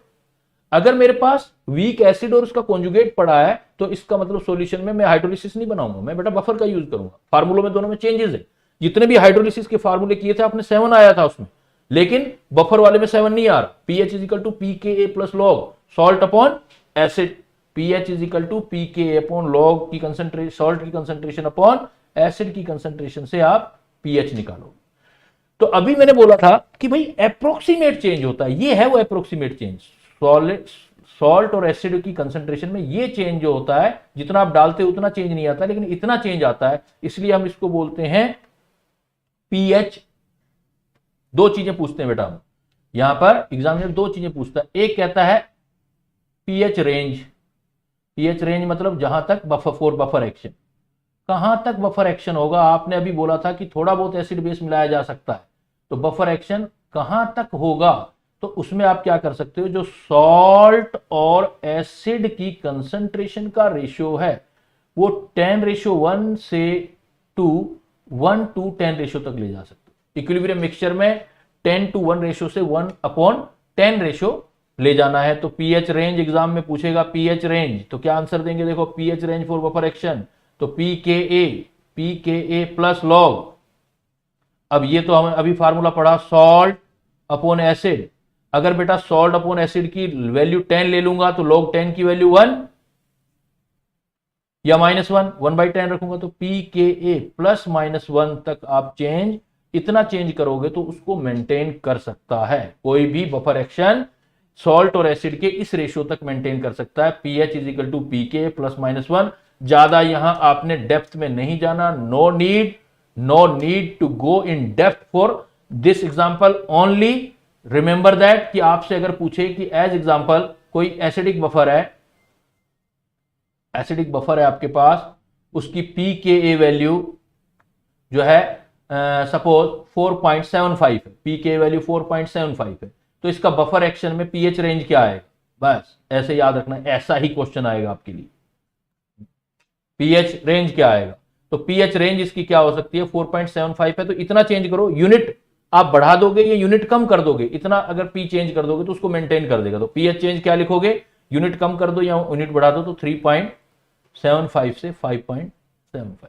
बस ऐसे क्वेश्चन आने हैं, ऐसे आंसर देने हैं। अगर वो आ जाए कि मैक्सिमम बफर कैपेसिटी, आपसे ये पूछ ले मैक्सिमम बफर कैपेसिटी, कि भाई बफर एक्शन मैक्सिमम कब होगा, बिल्कुल कांस्टेंट दिख जाए आपको, ये चेंज भी ना आए, तो उस टाइम आप कह देना कि भाई सॉल्ट की कंसंट्रेशन अगर एसिड की कंसंट्रेशन के बिल्कुल बराबर हो जाएगी, सॉल्ट का कंसंट्रेशन एसिड की कंसंट्रेशन के बिल्कुल बराबर हो जाएगा, तो जब दोनों बराबर हो जाएंगे तो फार्मूला देखो क्या आया, pH is equal to P K A log salt का कंसंट्रेशन और एसिड का कंसंट्रेशन बिल्कुल बराबर कह रहे हो, तो log 1 की वैल्यू 0, मतलब pH is equal to P K. Maximum buffer action पर क्या pH होना चाहिए, मैक्सिमम बफर कैपेसिटी पर जो pKa की वैल्यू है, मतलब बिल्कुल कांस्टेंट वैल्यू है, pKa तो एक कांस्टेंट वैल्यू है, तो कांस्टेंट pH है बिल्कुल। ऐसा एग्जांपल पूछेगा, यही वाला क्वेश्चन आप दोबारा रिपीट करोगे, if pKa 4.75 for acidic buffer, for acidic buffer pKa 4.75 for acidic buffer, then pH for maximum buffer action, क्या आंसर दोगे, pH for maximum buffer action, इस तरह की क्वेश्चनिंग आएगी आपके पास, तो pH is equal to pKa होना चाहिए, तो मतलब pH इज इक्वल टू 4.75, और ये वैल्यू मैं बार बार लिख रहा हूं बेटा 4.75 की, ये न्यूमेरिकल में बहुत काम आने वाली है। तो आपको ये चीजें देखो, अगर आपको कभी भी पहले तो बफर आपको पहचानना होगा कि भाई एसिडिक बफर कब होता है, जब वीक एसिड और इसका सॉल्ट होता है तो इसको एसिडिक बफर बोलते हैं, week acid and its salt, it is the acidic buffer. दूसरा पॉइंट ये है कि इसको आप डायरेक्ट एसिड और उसका कॉन्जुगेट लिख देते हो तब भी ओके है, तब भी आंसर सही है। फिर आप कहते हो कि इसका पीएच कैसे निकालते हैं और बफर एक्शन कैसे आता है, तो बफर एक्शन अभी हमने देखा था, पीएच का फार्मूला याद करना है, pH is equal to pKa plus log salt upon acid देना है, pH is equal to pKa जो है सॉल्ट अपॉन एसिड। फिर मैंने तीसरा क्वेश्चन बताया कि भाई इसकी pH रेंज है, जिसको ये मेंटेन करेगा वो कहां तक आप चेंज कर सकते हो, जिसको वो मेंटेन कर देगा, तो आप यूनिट ऊपर यूनिट नीचे जा सकते हो pKa से, तो pH range is equal to, फिर आप गए ये वाला formula pH is equal to pKa plus minus 1, pH is equal to pKa plus minus 1। फिर आपसे पूछा कि मैक्सिमम बफर कैपेसिटी कब होगी, जब pH pKa के बराबर हो, जब pH pKa के बराबर होगा। I think everything is crystal clear, okay, let continue.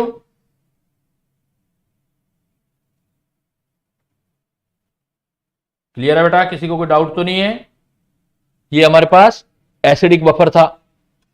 अगर बेसिक बफर है तो सेम चीजें रिपीट कर दो बेटा, बेसिक बफर है ना, सेम चीज रिपीट कर दो। अगर हमें बेसिक बफर है तो बेसिक बफर का पहला डेफिनेशन देखो, ये भी मिक्स्ड बफर होगा, बेसिक बफर भी जो होगा वो मिक्स्ड बफर। मिक्स्ड बफर का मतलब है मोर देन वन सब्सटेंस होंगे, तो मोर देन वन सब्सटेंस में एक तो वीक बेस आ जाएगा बेटा और एक इट्स सॉल्ट आ जाएगा, it's salt with strong acid, जो सॉल्ट है वो स्ट्रॉन्ग एसिड के साथ उसका जो है बफर एक्शन बफर आ जाएगा, तो उसको हम जैसे NH4OH और NH4Cl, NH4OH के साथ NH4Cl डाल दिया तो सॉल्ट आ गया इसका। बट आप इसको ऐसा भी लिख सकते हो बेटा, और या मैं इसको ऐसा लिख दूंगा NH4OH, एग्जामिनर बहुत चालाक है, वो कुछ भी डाल सकता है, देखो ऐसे करके लिख दे NH4OH2 पॉजिटिव, ये लिखा आ जाए तब भी सेम बात है, क्योंकि कॉन्जुगेट ही तो है, एक H का ही तो फर्क है, NH4OH NH4OH2 कॉन्जुगेट हो गया। या ऐसा ना लिख के, बिकॉज OH2 एक वाटर मॉलिक्यूल आराम से निकाल सकता है, अगर वाटर निकाल भी दे तो कोई फर्क नहीं है, तो मैं इसको ऐसे भी एग्जाम में दे सकता हूं NH4OH प्लस NH4 पॉजिटिव, तब भी ठीक है, कॉन्जुगेट ही है उसका, वाटर को मैंने कंसिडर नहीं किया, NH4 पॉजिटिव लिख दिया। तो कोई भी weak base and its salt, या weak base and its conjugate, या weak base and its cation, अगर हम लिखते हैं इट्स मीन ये सारे बेसिक बफर है, या हम वीक बेस ले रहे हैं। सपोज कोई भी ट्रांजिशन मेटल या पी ब्लॉक वाला जो भी बेस होता है वो आपके वीक बेस होते हैं, जैसे ferric hydroxide, ferric hydroxide transition metal का हाइड्रोक्साइड हो गया, तो ये वीक बेस हो गया, और इसका सॉल्ट ले लेता हूं फेरिक सल्फेट Fe2SO4 थ्राइस, तो हो गया, इट्स सॉल्ट हो गया, फेरिक हाइड्रोक्साइड और उसका सॉल्ट। एल्यूमिनियम पी ब्लॉक वाला देखो, एल्यूमिनियम भी वीक बेस होते हैं AlOH थ्राइस, सोडियम बेटा आयोडीन लेट ले तो NaAlO2 सोडियम के साथ, वीक बेस, और ये बेस के साथ लेना ना, क्योंकि हम वीक बेस ले रहे हैं, week base and its salt with strong acid के साथ लेना है, तो AlCl3 एसिड के साथ लेना है, AlCl3, एल्यूमिनियम हाइड्रोक्साइड AlCl3। इस टाइप से कोई भी weak base and its salt with strong acid, या weak base and its conjugates acid, या weak base and its cation, ये सारे आपके बेसिक बफर में कंसीडर होंगे। तो बेसिक बफर में कंसीडर होंगे तो बफर एक्शन कैसे होगा, देखो बफर एक्शन,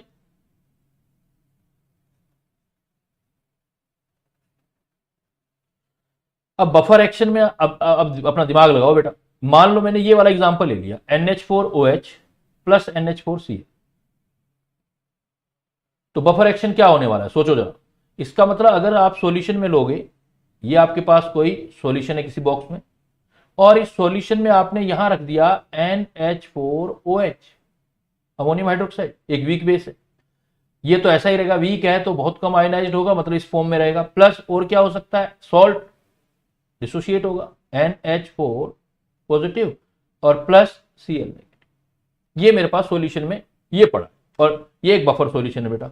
सपोज मैं OH नेगेटिव मतलब थोड़ा सा बेस डाल देता हूं, तो बेस डालूंगा, अंदर बेस का इफेक्ट नहीं आना चाहिए, तो क्या रिएक्शन होगी बेटा सोचो।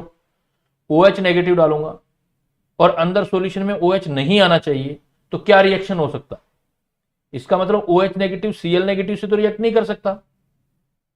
अब OH नेगेटिव NH4 पॉजिटिव से तो रिएक्ट कर सकता है, तो रिएक्ट करेगा तो क्या रिएक्शन होगा, NH4 पॉजिटिव OH से रिएक्ट करके NH4OH बना देगा, और NH4 वीक है इलेक्ट्रोलाइट, तो वो छोड़ेगा नहीं, छोड़ने का पावर कम है OH को, तो OH का इफेक्ट जो डाल रहे हो वो ज्यादा नहीं आ पाएगा, बफर एक्शन हो जाएगा। बट अगर मैं एसिड डाल दूं, बात तो अब एसिड वाली, सोचने वाली बात तो अब है ना, ये तो सीधा सीधा हो गया। अगर एसिड डालूंगा तो क्या होगा, सपोज में H पॉजिटिव डाल देता हूं, H पॉजिटिव डालेगा जाएगा तो बेटा क्या होगा, देखो अब H पॉजिटिव जाएगा तो क्या Cl नेगेटिव से रिएक्ट करवा दें, होगा या नहीं होगा Cl के साथ रिएक्टिव, आंसर दो बेटा। H पॉजिटिव Cl नेगेटिव से रिएक्ट करेगा नहीं करेगा, Cl से रिएक्ट नहीं करवाना, पॉजिटिव नेगेटिव के चक्कर में मत फंस जाना, है ना, नो। क्यों, क्योंकि HCl से रिएक्ट कर गया तो HCl बनेगा, और पानी के अंदर HCl तो स्ट्रॉन्ग इलेक्ट्रोलाइट है, वापस H पॉजिटिव आयन छोड़ देगा, तो फिर वो H पॉजिटिव जाएगा कहां, एटलीस्ट बेटा वो अब पॉजिटिव पॉजिटिव से कर नहीं सकता, Cl के साथ करना नहीं है नेगेटिव के साथ, तो इसके साथ रिएक्ट करोगे। इससे क्या फायदा होगा, जो मैंने बताया था आपको, इससे रिएक्ट करके पहले तो NH4OH2 अभी मैंने लिखा था यही बनाएगा, NH4OH2 मतलब कॉन्जुगेट बना देगा अपना, है ना, बिल्कुल सही है अशोक कुमार। आपका आंसर देख के खुश हुआ मैं कि आपने आंसर दिया। NH4OH H पॉजिटिव से रिएक्ट करके NH4OH ट्वाइस बनेगा, ये कॉन्जुगेट बनेगा, उसका बेस का एसिड कॉन्जुगेट बन गया, फिर ये क्या करेगा, वाटर को छोड़ देगा, वाटर रिलीज हो जाएगा, गुड लिविंग ग्रुप है वाटर इसमें। और इस टाइप से देखो आपका जो आप थोड़ा बहुत एसिड या बेस डालोगे, तो अगर ये केमिकल लिए हुए हैं तो इनका रिएक्शन होने से H का इफेक्ट या OH नेगेटिव का इफेक्ट नहीं आ पाएगा। क्लियर, तो ये हमारा बफर एक्शन है। अब ये हमारा बफर एक्शन है, तो इस बार फिर पीएच निकालते हैं। ऐसे केसेस में हमको फिर पीएच निकालना है, तो पीएच कैसे निकालेंगे बेटा, तो पीएच निकालने के लिए तो इस बार हमारे पास रिएक्शन में जो साइट है, जो रिएक्शन साइट है, जैसी उसमें निकाली थी इसमें भी वैसे ही निकलेगी, बट थोड़ा सा फर्क आ जाएगा बेटा, क्योंकि यहां अब की बार बेसिक बफर है, तो NH4OH इक्विलिब्रियम में है NH4 पॉजिटिव के साथ, तो बैलेंस इक्वेशन करूं तो OH नेगेटिव बनेंगे। अगर OH नेगेटिव बनेंगे तो ये तो KB आ जाएगा इस बार, तो KB is equal to NH4 positive and OH negative divided by NH4OH, तो यहां से OH नेगेटिव आएंगे, तो KB NH4OH NH4 पॉजिटिव। अब OH से आप POH निकालोगे तो वो पहले की तरह आ जाएगा, PKB plus log NH4 positive ऊपर ड्राइव कर लेना, पहले जैसे किया है, NH4OH नेगेटिव, वहां पीएच आया था, यहां पीओएच आता है। ऊपर वाले को कॉन्जुगेट भी लिख सकते हो, सॉल्ट भी लिख सकते हो, क्योंकि ये किससे आता है, सॉल्ट से, और ये आता है बेस से। तो आप ये भी लिख सकते हो बेटा, pOH is equal to pKb plus log salt का कंसंट्रेशन अपॉन बेस का। जैसे पिछली बार इक्वेशन आई थी, फिर ये बेटा इसकी पीओएच इक्वेशन आ जाएगी। अब पीओएच इक्वेशन ये आपका आया है, तो आपको तो पीएच निकालना है ना, तो 14 में से माइनस कर देना, पीएच आ जाएगा पहले की तरह। अच्छा, यहां पर मैक्सिमम रेंज निकालनी है, तो पीओएच रेंज निकालो पहले, तो वही आ जाएगी पीएच रेंज, या पीएच की बजाय पहले पीओएच रेंज निकाल लेना, तो वो आ जाएगी पीओएच से प्लस या माइनस यूनिट ऊपर नीचे कर सकते हो। और मैक्सिमम पीएच वो करना है आपको, तो पहले पीएच कर देना, फॉर बेस में चल रहा है तो बेस के हिसाब से करेंगे, फॉर मैक्सिमम बफर कैपेसिटी, तो pOH is equal to pKb कर देना। पीएच निकालना हो तो बाद में 14 में से माइनस कर देना। क्लियर? तो इस टाइप से आप देखोगे कि एसिडिक और बेसिक बफर जो होते हैं वो मिक्स्ड बफर होते हैं। एसिडिक और बेसिक बफर जो है वो मिक्स बफर है। क्लियर है? कोई डाउट किसी को? फार्मूलेशन आपको एक टेबल बना लेनी है, एक पेज बना लेना बेटा। You are suppose to plan सारा पीएच का वैल्यू कि भाई वीक एसिड ऐसे, स्ट्रॉन्ग एसिड ऐसे, सॉल्ट आ जाए तो ये 4 केस हैं, बफर आ जाए तो ये केसेस हैं। तो सारे एक ही पेज पर होंगे, बार बार उस पर नजर जाएगी, तो आपको सीधा डिसाइड करने में जो होगा वो काफी हेल्प होगा। तो एसिडिक बेसिक बफर कर सकते हो। एक मैंने बोला था सॉल्ट बफर। सॉल्ट का मतलब है ये तो सिंपल है, बफर है मतलब एक ही सब्सटेंस है। सिंपल बफर जो मतलब एक ही सब्सटेंस होगा। सिंपल बफर ये जो आपने सॉल्यूशन लिया था, जो हाइड्रोलिसिस वाला solution of salt of weak acid and weak base, जो आपने हाइड्रोलिसिस लिया था वही बफर का काम भी करता है, कॉल्ड, क्योंकि आपने उसका फार्मूला निकाला था, पीएच इज इक्वल टू क्या निकाला था आपने, 7 प्लस हाफ पी के ए प्लस हाफ पी के बी। ये तो कंसेंट्रेशन पे डिपेंड ही नहीं कर रहा है भाई। आप H पॉजिटिव OH नेगेटिव डालते रहो, उससे क्या फर्क पड़ेगा। ये तो सिर्फ डिसोसिएशन कांस्टेंट एसिड का और बेस पर डिपेंड कर रहा है, तो पीएच तो ऑलरेडी कांस्टेंट ही रहेगी।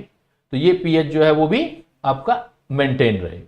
ये पीएच आपका मेंटेन रहता है। बस आपको क्या करना होता है बेटा, डिसाइड करना होता है कि मैं फार्मूला क्या लगाऊं। जैसे एक एग्जांपल से मैं इसको क्लियर कर देना चाहता हूं एट द एंड ऑफ आज के टॉपिक में। प्रॉब्लम हम बनाएंगे कल। मान लो मैं कह देता हूं कि आपको CH3COH और NaOH में कुछ अमाउंट दे दी। मैंने लिख दिया, पहले केस में लिया 0.1 मोलर 100 मिलीलीटर ये, और इस केस में मैंने दे दिया 0.1 मोलर 100 मिलीलीटर ये। पीएच निकाल। दूसरा केस मैंने क्या कर दिया कि आपको ये लिख दिया कि 0.1 मोलर 100 मिलीलीटर, और इसको दे दिया 0.1 मोलर और 50 मिलीलीटर। अब पीएच निकालनी है ऐसे केसेस में। तीसरा केसेस मैंने कर दिया कि इसको दे दिया 0.1 मोलर 50 मिलीलीटर, इसको दे दिया 0.1 मोलर 100 मिलीलीटर। सॉल्यूशन मिक्स कर दिया मैंने। आपको पीएच निकाल। बेटा अगर आपको पीएच निकालनी है तो पीएच आप सीधा तो नहीं निकाल सकते ना, पहले यू हैव टू डिसाइड कि भाई सॉल्यूशन जो बन रहा है वो हाइड्रोलिसिस वाला बन रहा है, बफर बन रहा है, या स्ट्रॉन्ग एसिड बेस वगैरह ऐसा कुछ बन रहा है। देखो पहला केस देखो, अगर फर्स्ट केस को मैं सोल्व करता हूं, अगर बेटा फर्स्ट केस सोल्व करता हूं तो CH3COH रिएक्ट करेंगे आपस में। बैलेंस इक्वेशन लिखो सबसे पहले। CH3COH NaOH के साथ रिएक्ट करके क्या बनाएंगे, CH3COONa और प्लस H2O। अब आपने स्टार्ट किया T is equal to 0 time पे। देखो इसके देखो 0.1 मोलर और 100 मिलीलीटर मतलब 10 मिली मोल हो गए। इसके 10 मिली मोल थे मेरे पास, दूसरे के भी 10 मिली मोल थे। कोफिशिएंट दोनों का 1 का 1 है, तो इसका 10 खत्म हो गया, ये भी 10 खत्म हो गया, तो यहां 10 मिली मोल इसके बन गए और 10 मिली मोल इसके बन। तो लास्ट फाइनल में आपके पास फाइनली क्या बचा, देखो आप पहले वाले केस में फाइनली आपके पास क्या आया बेटा, फाइनली आपके पास ये आ गया CH3COONa और H2O। ये है, ये तो खत्म हो गए, ये 0 हो गया, ये 0 हो गया फर्स्ट केस में। एग्रीड? Is it okay? कि लास्ट में क्या बचा, CH3CONa। तो ये क्या चीज है, देखो ये तो हाइड्रोलिसिस है, हाइड्रोलिसिस किसका? Of salt of weak acid strong base, weak acid strong base. तो पहले केसेस में तो आपका बेटा हाइड्रोलिसिस हो गया, salt of weak acid strong base, और वीक एसिड स्ट्रॉन्ग बेस है तो फार्मूला क्या यूज करोगे? PH is equal to hydrolysis आ गया 7, स्ट्रॉन्ग बेस है तो हाफ 7 से ऊपर आना चाहिए, पी के ए प्लस हाफ लॉग सी। इसका मतलब के ए का वैल्यू मुझे होगा तो मैं इसमें रख पाऊंगा। तो ऐसे डिसाइड किया जाता है बेटा। अब दूसरे केसेस में देखो, दूसरे वाला पॉइंट जो लिया आपने, दूसरे वाले पॉइंट में क्या है कि आपने एसिटिक एसिड, अगेन जब भी आपको क्वेश्चन दिया जाए डायरेक्ट दिया हुआ है तो ठीक है, नहीं तो रिएक्शन बना के लिखो। CH3COH NaOH equilibrium CH3COONa plus H2O। अब आपने क्या किया, 0.1 इंटू 100 स्टार्टिंग में ये ले लिए 10 मिलीमोल।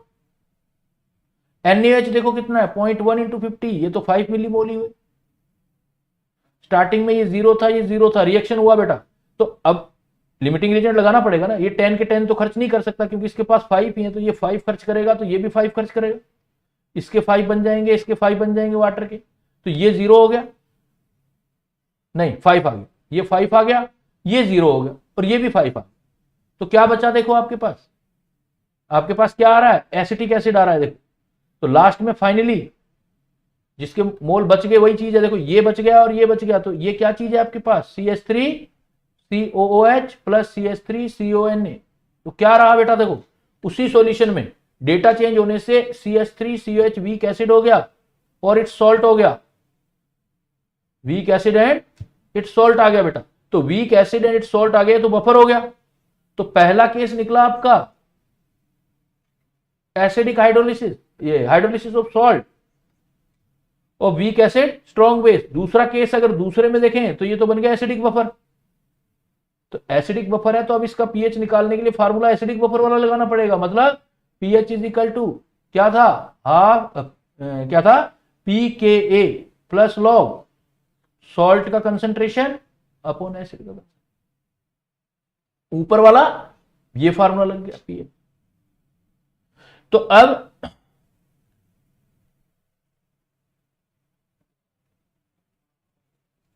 तीसरे वाला, पहले मैं ये कंप्लीट कर लूं फिर निखिल तुम्हारे पॉइंट पे आता हूं। देखो तीसरा केस देखो, अब इसमें इसके 5 मिलीमोल है, ये खत्म हो जाएंगे लेकिन इसके बचे रहेंगे NaOH के। तो जो बचा रहेगा जो स्ट्रॉन्ग, तो स्ट्रॉन्ग बेस से मैं सोल्व करूंगा 5 मिलीमोल। तो जो हमारे पास स्ट्रॉन्ग बेस आएगा उसी के हिसाब से मैं सोल्व करूंगा। तो लास्ट क्या बोला मैंने देखो, तीसरा थर्ड मेरे पास आया CH3COH प्लस NaOH, रिएक्शन करोगे तो CH3CONa प्लस H2। लेकिन इस बार इसके 5 मिलीमोल दे रखे थे, इसके 10 मिलीमोल दे रखे थे इस बार, ये 0 ये 0, ये 5 मिलीमोल ये 10, तो इसका मतलब ये खत्म हो गया आपकी बात, ये 5 जाएगा, ये 5 जाएगा, ये 5 बन गया, ये 5 बन गया। ऐसे केसेस में ये 0 ये 5 ये 5। अब देखो आप NaOH, अरे वाह NaOH, ये तो स्ट्रॉन्ग बेस आ गया भाई, गड़बड़ मत कर देना ऐसे केसेस में, स्ट्रॉन्ग बेस के साथ साथ सॉल्ट आ गया, इट्स सॉल्ट। ये बफर नहीं है, बफर के लिए क्या होना चाहिए था, ऐसे क्वेश्चन फंसते हैं बेटा, बफर के लिए वीक एसिड या वीक बेस होना चाहिए था, ये तो स्ट्रॉन्ग बेस है तो नॉट बफर, बफर का फार्मूला नहीं लगेगा, हाइड्रोलिसिस भी नहीं है। तो अब क्या करेंगे, सॉल्ट ऑलमोस्ट नेग्लेक्ट कर दो है तो भी, और बेस स्ट्रॉन्ग मान के उसका पीएच कर लो, पीएच या पीएच ऑफ स्ट्रॉन्ग बेस निकाल लो जैसा पहले निकाला था। तो ऐसे आपको केसेस दिए जाते हैं, चीजें मिक्स कर करके दी जाती हैं, उससे आपको कैलकुलेट करना होता है कि भाई केस कौन सा निकल रहा है। जिस बंदे या बंदी ने ये काम कर लिया उसके लिए कोई डिफिकल्ट चैप्टर नहीं है, उसके लिए बहुत आसान चैप्टर है, वो बड़ा इजीली कर लेगा। उसको पता है कि भाई मुझे इसमें फार्मूला कौन सा लगाना है, सॉल्यूशन क्या बन रहा है, हाइड्रोलिसिस बन रहा है या इसका बफर बन रहा है या सीधा जो डोमिनेंट फैक्टर आ रहा है स्ट्रॉन्ग एसिड या स्ट्रॉन्ग बेस, तो मैं उसी से पीएच बना लूं। इसके साथ क्या था, मेरे पास एक क्वेश्चन आया था, अब ये इनके क्वेश्चन तो मैं कल करूंगा। किसी ने पूछा था, निखिल ने पूछा है, सर H3BO3 Na2BO4 इसमें ये दोनों weak acid conjugate base pair कैसे हुई। वो तो रिएक्टिंग स्पीसीज देखोगे ना, पहले तो आपने यही देखना है H3BO3 ये वीक एसिड है, बोरिक एसिड वीक एसिड होता है बेटा, और जो Na2B4O7 होता है ये बोरिक एसिड का ही सॉल्ट है। बोरेक्स जो होता है सोडियम, मतलब it's salt with strong base. जब आप रिएक्शन करोगे तो इसमें H3BO3 जो बोरिक एसिड है वो बोरिक एसिड H3BO3 आएगा, और यहां से बोरेट आएंगे, मेटाबोरेट बोलते हैं इनको हम। तो बोरेट जो आएंगे वो उसको हम बोलेंगे BO2 के फॉर्म में, HBO2 के फॉर्म में बोलेंगे हम। लेकिन वो रिएक्शन जब करेगा तो उसमें H पॉजिटिव का ही फर्क आएगा। H3BO3 को BHO4 ऐसे लिखते हैं, BOH थ्राइस, तो इसमें एक H बढ़ा के लिख देंगे हम, BHBOH थ्राइस, ये लेंगे उस पे। वो आगे चल के फिर मेटाबोरेट में टूटती है, आगे जाकर के मेटाबोरेट में जाके टूटता है, तो रिएक्टिंग स्पीसीज वैसे ही बनती है। तो कभी भी बोरिक एसिड और बोरेक्स आ जाए, देन आपने आल्सो इसका सर पीओएच रेंज तो pKb+1 होगा। हाँ बेटा, पीओएच रेंज आएगा, तो जैसे पीएच ये किया हमने, ये पीओएच रेंज देखो ये रहा, पीओएच रेंज बेस में लेना है, तो पीओएच रेंज पीओएच +-1, बाद में पीएच में कन्वर्ट कर लेना। पीएच में कन्वर्ट कैसे करना होता है, 14- पीओएच। क्लियर? ये अंशिका लिखा था बेटा, ये अंशिका लिखा था, और निखिल तुम्हारा क्लियर। तो बेटा that's all about for today class. कल मैं इन पर आपको जो है प्रॉब्लम प्रैक्टिस कराऊंगा, कि आपको जैसे अभी किया है तो कुछ क्वेश्चंस डिस्कस करूंगा, प्रॉब्लम प्रैक्टिस हम कल करेंगे। और फिर इसके बाद इसका नेक्स्ट पार्ट जो आता है, 7 वाला पार्ट जो सोलिबिलिटी प्रोडक्ट वाला है, वो करेंगे जब भी क्लास आएगा। कल तो हमारा डाउट सेशन ही है, डाउट सेशन में आप क्वेश्चन पूछ सकते हो कल मेरे से, और फिर जब भी क्लास आएगा तो उसमें हम डिस्कस करेंगे। ओके बेटा, till then bye bye, thank you.